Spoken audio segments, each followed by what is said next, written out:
I said, yo, BO6 beta is pretty much done. I'm gonna get my opinions on how I was feeling about the game, from the movement, the maps, gunfights, etc. But let's get right into it.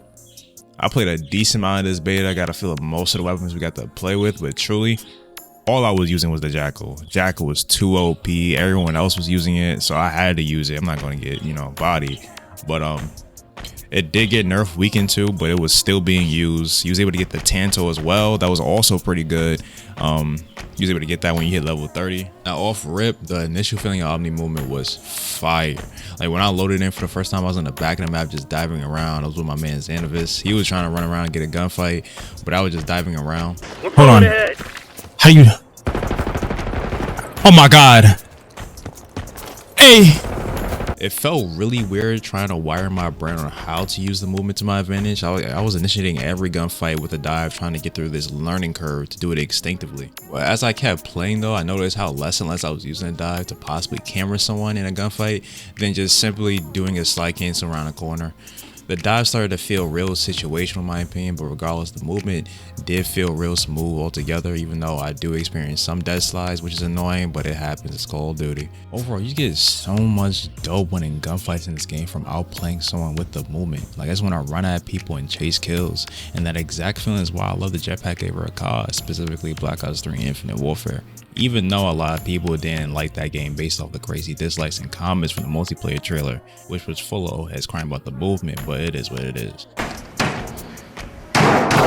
Now the TTK, they said they made the time to kill slightly lower than Cold War, but there's gunfights I feel like we're getting deleted, and I don't know if my perception of how the TTK feels is getting manipulated by how OP the Jackal is. I think for this game you have to also be careful with the time to kill, because with this new movement on a high time to kill, gunfights are just going to last way too long. And me personally, I hate the feeling of someone eating bullets mixed with the Omni movement. You just exit out of gunfights whenever you feel like it, and then you're going to have those occasional moments where your hit rate is just terrible. Then on the other hand, having a TTK too low, some gunfights you don't even have a fighting chance even with the movement involved. So I think the time to kill is fine, and if they do touch it, they can raise it to be on par with Cold War.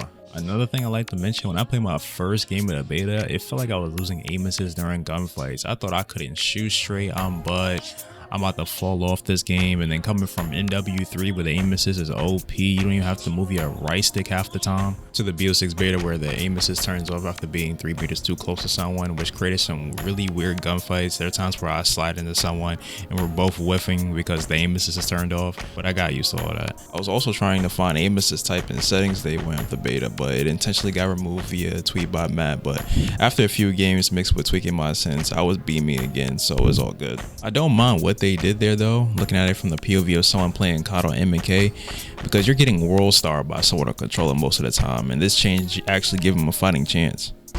I lose that fight 10 out of 10 times on Master Key. Regardless though, it doesn't make me want to switch to M&K for this game, because Call of Duty is controller dominant game, and it always will be, just like Halo, even though they did give slight aim assist to M&K players over there. Now into the maps, we was able to play Derelict, Scud, Skyline, Babylon, Rewind, Gala, and Pit. The only map I couldn't stand was Scud. The way that map was being played in my lobbies was who could stand under the satellite head glitch the longest. It's even worse playing that map in the HVT game mode, because both teams just camping on each end of the map, making it super boring. Under Scud, I guess Rewind wasn't all that bad. The flow of the map feels good, but the map starts to get weird on the street side where you're going to be taking more long range gunfights. From my experience, being on that side of the map just felt awkward to me. I can't really put my finger on it, but it just didn't feel right. Excluding those two maps, everything else was fun running around on for the most part, besides the spawns on some maps. But it's a beta, the spawn's gonna be terrible. But specifically Babylon, once you control the spawns, you can literally stop the other team from playing. I think Skyline is the LeBron of all these maps. It's aesthetically pleasing, it feels balanced when you're playing on it. The colors, the sunset, it's just a beautiful looking map.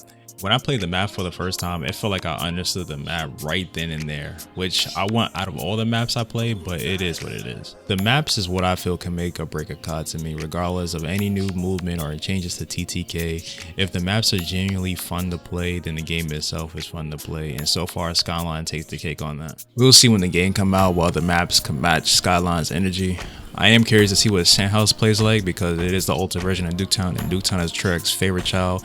But granted, if the map is trash or not, they're going to drop the normal version of Nuketown in one of these season pass updates, because there will always be a Nuketown as long as Trek exists. And the last thing I'm gonna shed a light on is the UI in this game is super clean. Like I like the orange you get from Chura games, as well as we don't gotta worry about the horizontal Hulu terrible theme that we was getting from MW3, MW2. What the f is this?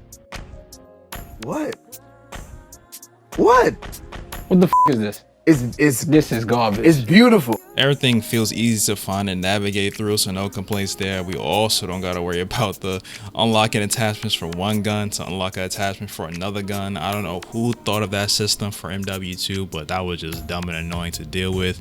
But in BO6, that system is only applied to the weapon sites, which is so much better as well. And then creating a class or a Warzone loadout when the game comes out is gonna be so much easier because not every attachment have negative effects. I'm pretty sure the negative effects is only applied to like the laser sights or the magazine. I didn't take a look at all the attachments, but there's a lot of the ratio between negative effects and positive effects is drastically different in this game, which is fire. Now, is the game good, bad, terrible? I think I'm gonna have fun this year. Granted, usually every year, once they hit February, that's around the time the game starts to get stale. My opinion might get altered, but as of right now, I think I'm gonna have fun this year. I like the game. But we'll see. If you made it to the end of this video, I truly do appreciate it. Please don't leave without leaving a like and subscribing, as well as commenting down your experience with the Black Ops 6 beta. Did you like it? Did you not like it? Was it too many sweats? Let me know.